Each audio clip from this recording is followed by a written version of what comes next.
Hi World Creators, I am Rebecca K. Sampson, the author behind the World Creators Club and the series The Fated Tales, which you can find now on Amazon and also on Audible, which is why we are having this video today. We are going to discuss how to use acx.com to then put your book available for sale on Audible. On this channel, the World Creators Club, and also on our Facebook group, we talk about author mindset, author business, author platform, and the lifestyle of the men and women who balance it all.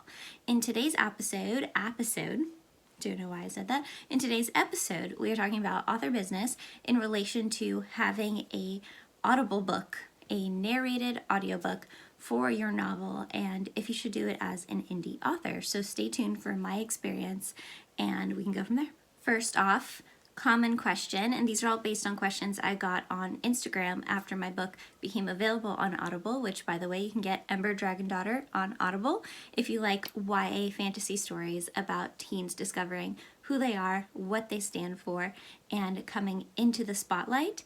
Check that out down below. So these are all questions that I got in relation to that announcement, and I'm so excited that people are interested in the process and want to know more about it. So first of all, I use the website acx.com, and I use this on the recommendation of Jenna Moresi. She has a video on ACX, which I will link down below. It goes into how you do the actual setup process, so I will link that for your reference. But as for how I did it, it was super easy. I just logged in using my Amazon account. I linked the book that I wanted to produce for audio.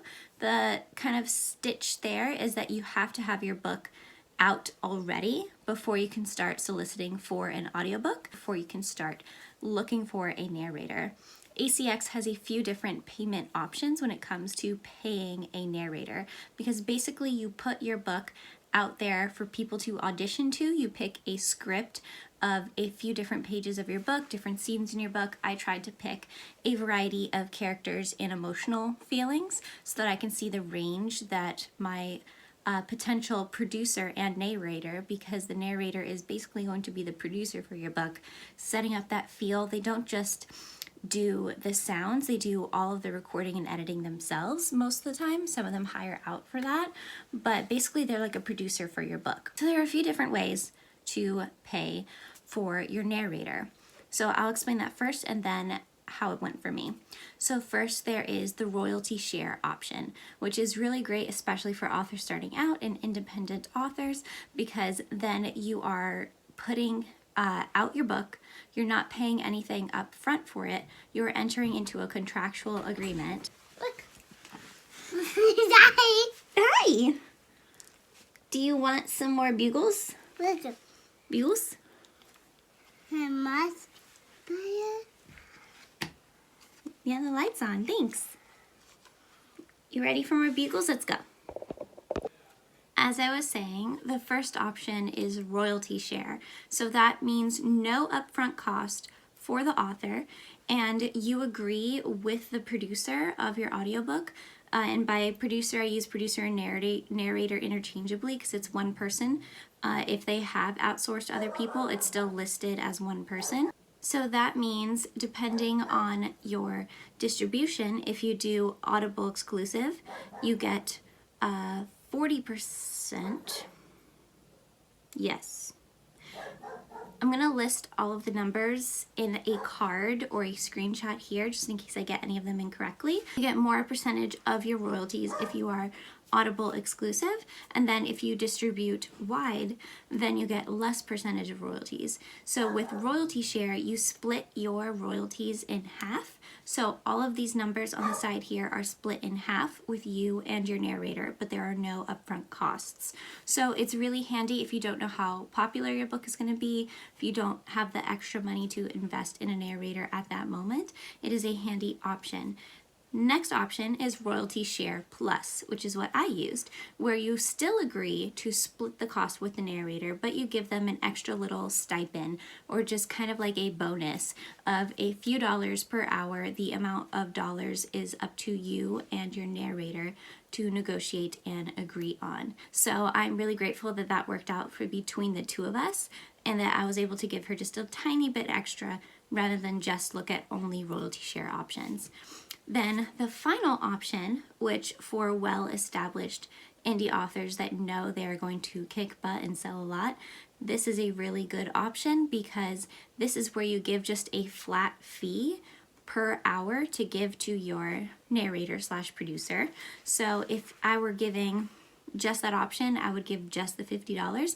But obviously people that are looking for just a stipend are probably more professional narrators that have studios and editing people, and they're more established. The people with the most experience request only a per hour, typically a per hour fee, rather than going with the royalty shares, because it is a risk. It is a benefit to the author, but it is also a risk to the narrator when you do a royalty share option. And it's just based on my experience and expectations. If you're a narrator producer, let us know your thoughts down below.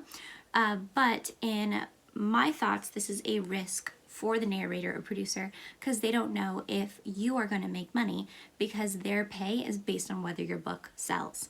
So it's a risk that they're taking on, but it is great for experience. So those are the three options. I chose the middle one, and I think that that impacted who I got to audition for me. So I had my book up for audition for 2 weeks before I chose a narrator.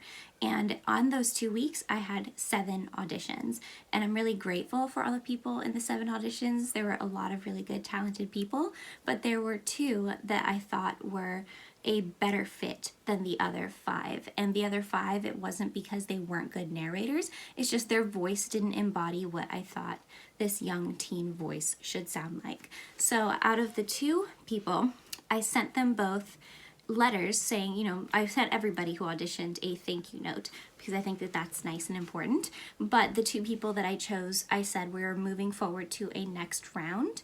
Can you revise your submissions based on these notes? So I sent them notes on their take in the story and a little bit of extra color on the Ember Dragon Daughter book and the Fated Tale series. And I said, based on this information, how would you resubmit your audition? Another option you can do here is to ask someone to submit an entirely new audition with a new scene, just to get a different bit of variety. But I was happy with the scenes I picked. I just wanted to hear a different take based on this extra knowledge I was giving them on the series. And I think, let me backtrack a bit on the audition quality. I had several people send me messages saying, what is the royalty share plus that you are going to offer? Like, what is your proposed price per hour? Because since I outsource my editing, I need to know exactly how much you are proposing paying before I submit an audition so I can decide if it's worthy of my time. And I respected that because it saves their time and mine, because I wouldn't have wanted somebody great to audition and then because I had a low budget, they ended up backing out. That wouldn't have been beneficial for either of us. So people asked qualifying questions. And one thing that was also asked that is in their right to ask, you know, to understand what, you know, people have different standards of what work they're willing to do, but it also kind of irked me. But 3 people actually asked in my inbox before auditioning saying, 1, is there any sex in this novel? Which I understand. Some people don't want to narrate sex. And then 2 of the 3 people asked, are there any LGBTQ plus characters? Because if so, I don't want to audition.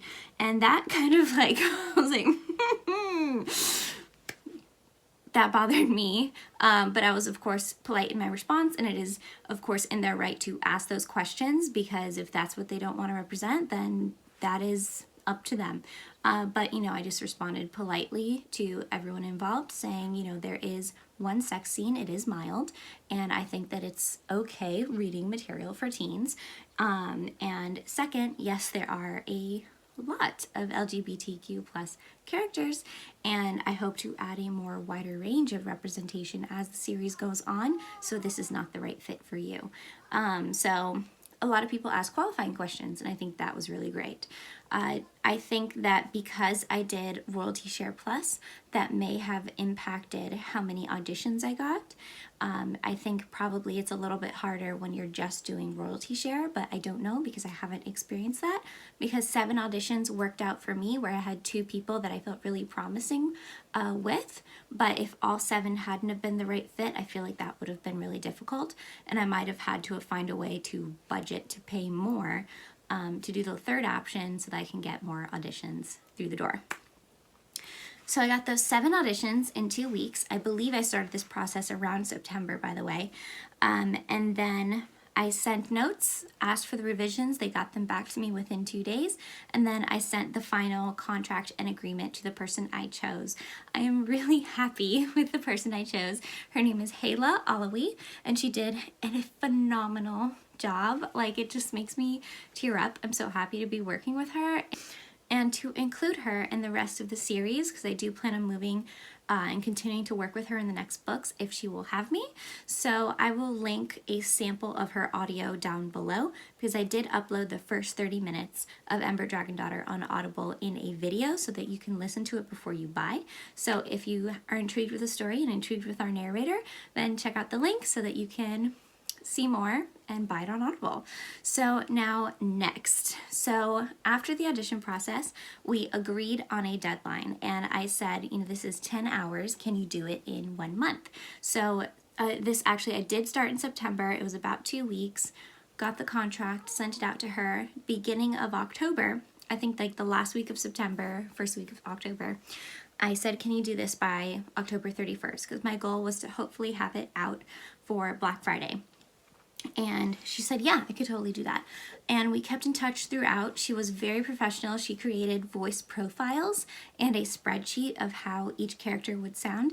And she sent me notes, and I sent back video on how to pronounce some of the tricky pronunciations in my world, because it's a fantasy world. There's a lot of made up things like Ash Cadence, Grydagia, Feyentu, a lot of like interesting turns of phrases and different world building things. So we clarified some of those things, and she began recording.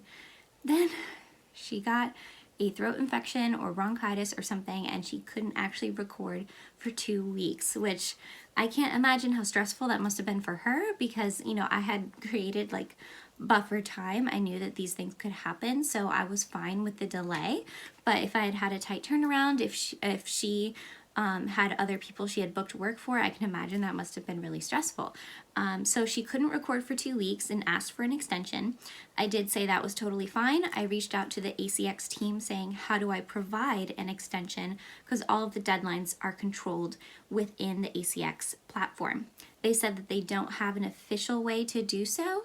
But what I could do, because we had been communicating over email instead of through their messaging platform, the ACX team said, send her a message from within ACX that says, per our conversation, this is our new deadline.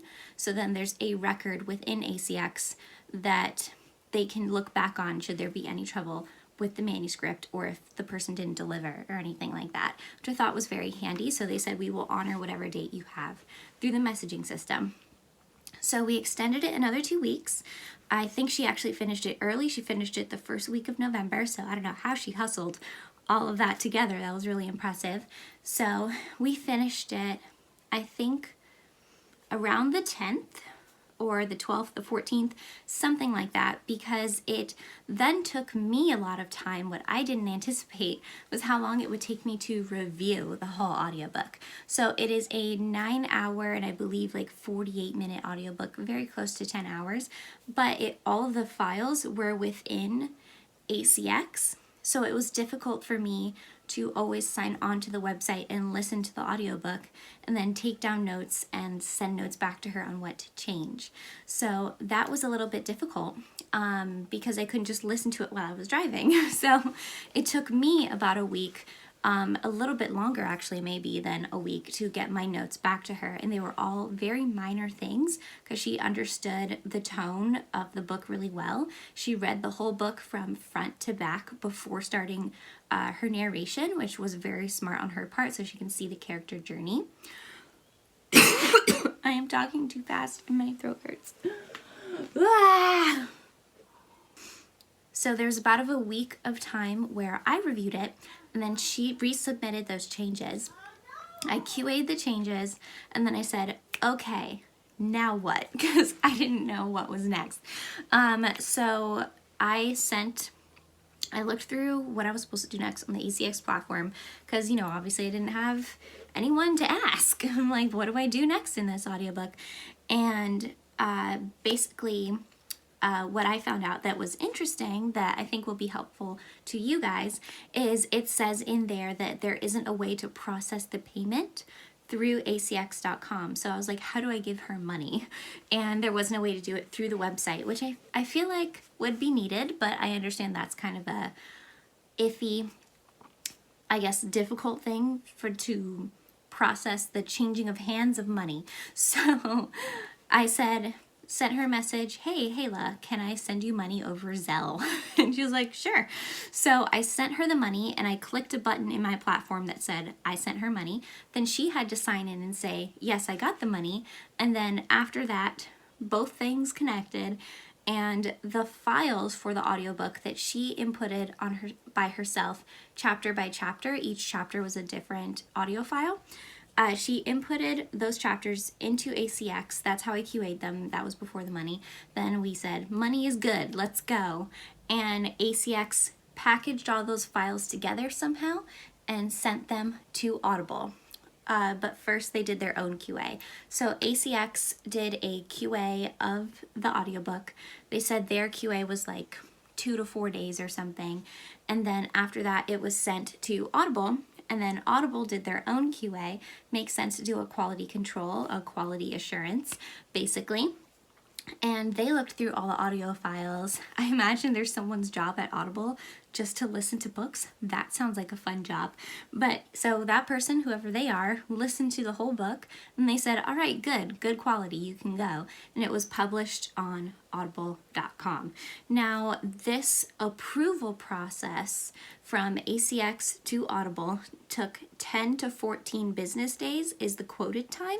I think for us it ended up being 12 business days.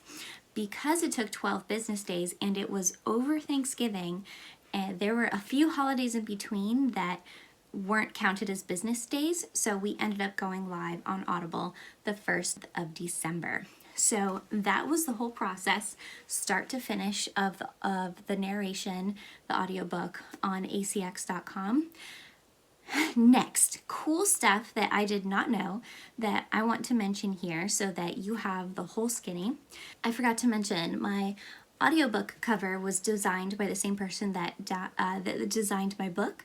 So, my book, where's my book? Book!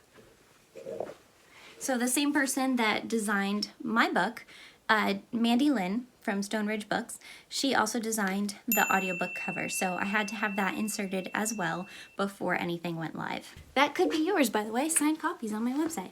Anyway, what was I saying? What was I saying?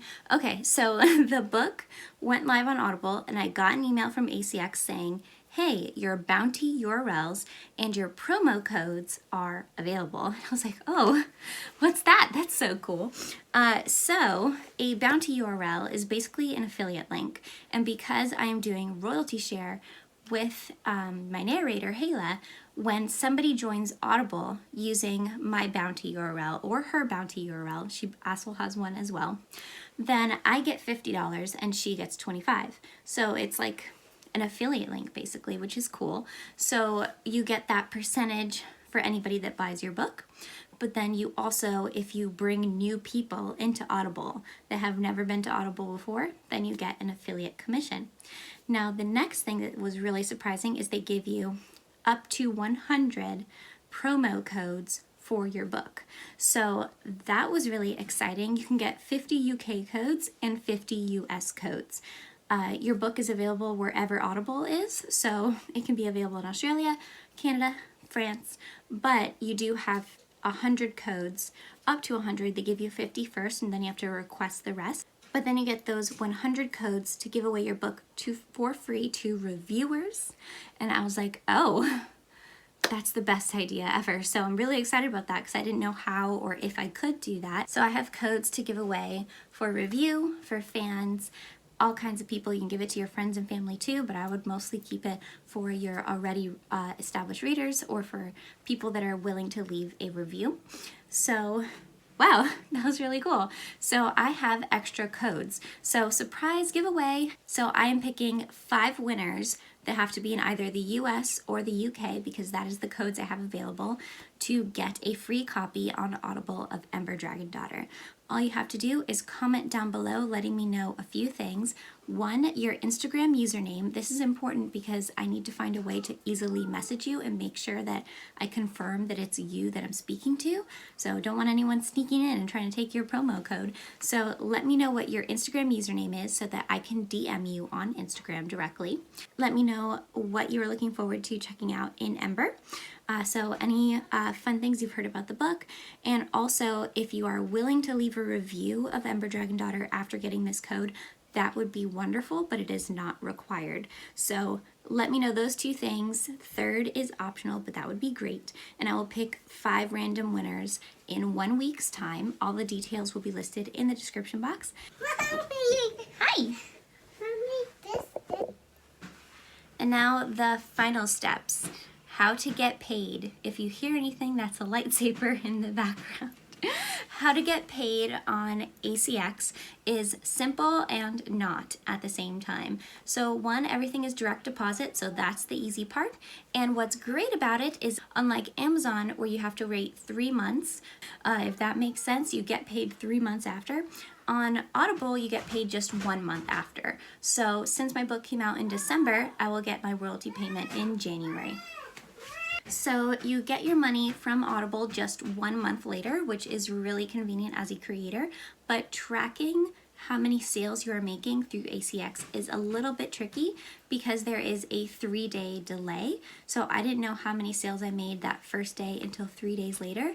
And ACX says in big font in multiple places, this is an estimate, and your number of how many sales you got might be different, and you'll have to wait until you get your final statement. You can't be a Sith Lord like that. I know he's not a Sith. Sorry, excuse me. I knew that's what you were thinking. Kylo Ren is not a Sith. Dark side user. Thank you. Dark side user. Okay, bye. Bye, Jack. He's Master of the Knights of Ren. Master of the Knights of Ren, that is correct. Jack, I just have 2 minutes left. So your royalties, they don't say your royalties within ACX. You just know that general percentage, but people could buy based on a credit or they could buy without a credit. So your royalty is based on that final price they paid, whether it's the credit or the full price. So it's kind of all wishy-washy. You don't really know the exact number that you're getting until after you get paid, and you get that statement from Audible that says the exact number from Audible. So ACX has disclaimers everywhere that the amount of sales it says in this dashboard may be incorrect. So that part is a little bit frustrating because you'll have a general idea, but you're still not totally sure. Like, is it more or less? Is it exact? I don't know. So I'll find out in January how much I actually sold. Fingers crossed. I realized that I forgot to say why I decided to do Audible, why I decided to pursue a audiobook for my novel, and that is for 2 important reasons. One, I pretty much only listen to books on Audible. I am a busy commuter. I drive 3 hours a day. I only listen to books while I drive or while I clean. And if I have bought your book, because I've bought a lot of great indie books recently, so many of them I love, but I can't get past the first 2 or 3 chapters because when I have extra time to sit down, I am not physically reading. In most cases, I am actually writing or exercising or with my family. I honestly do not prioritize reading physical books, and I know that that's horrible because I still keep buying them because I love books and I love good covers and I love supporting authors, and there are so many books that I want to read, but it's hard for me to prioritize it, and it'll take me 3 to 6 months, sometimes longer. Mommy. Oh no. Oh no. What's oh no? It'll take me 3 to 6 months, sometimes longer, to read a physical book because I don't read physical books very much. And if I do, I usually... That's my truck. Oh, that's my truck? Thank you. I often read it on Kindle, so I'll buy the physical because I love physical, and then I'll read it on my Kindle instead, and it'll still take me months and months. But if I get a book on Audible, I listen to it within the week, and that is how I do the majority of my listening. So I knew that there are a lot of other people like that, and because of that, that is why I got Audible, why I wanted one. Also, so that I can listen to my book and I don't have to read it anymore because I'm tired of reading it. Second is people with disabilities. As important as it is to have Kindle versions of your books, because people can enlarge the size of the text if they need to, and I think that that's really important to know that that's a capability on Kindle. I'm not sure if it's on the physical Kindle like app on your phone, but in Kindle devices you can enlarge text, which is helpful for certain readers. The same thing with Audible. Some people have trouble reading books physically because of other disabilities, and I think that it's good to have something available on Audible. So that's why I did it, those two reasons, to cover more people that have difficulty reading physically or that can't or maybe are blind, and then also because that is my preferred method of reading books. So that's why I picked it, and I think those are some two valid reasons. And it's also good just to diversify your options. So thank you guys so much for watching. If you want to know more about ACX, get some other experiences, make sure to comment down below. And if you'd like to join our exclusive World Creators Club. Oh, no. Hi. Oh, no. Oh no, oh no what? If you want to continue the conversation with us, do so in the comments down below, and also check out the link in my description to join the World Creators Club on Facebook so we can make more connections and talk more about author mindset, author platform, and author business. Right, Jack? Do not hit Daddy. Don't hit Daddy with your lightsaber. Oh, are you giving it to Daddy? That's nice. And if you want to know more about author mindset, check us out on Patreon, because we just had in December 2 live streams and a lot of events surrounding New Year's resolutions. So you can check out those replays and join us in a challenge to make 2020 the most amazing years that it can be. I'm excited for this new decade. I hope you are too, so you can join us in those planning sessions and watch those replays on Patreon. So check that out down below. And remember that you are unstoppable.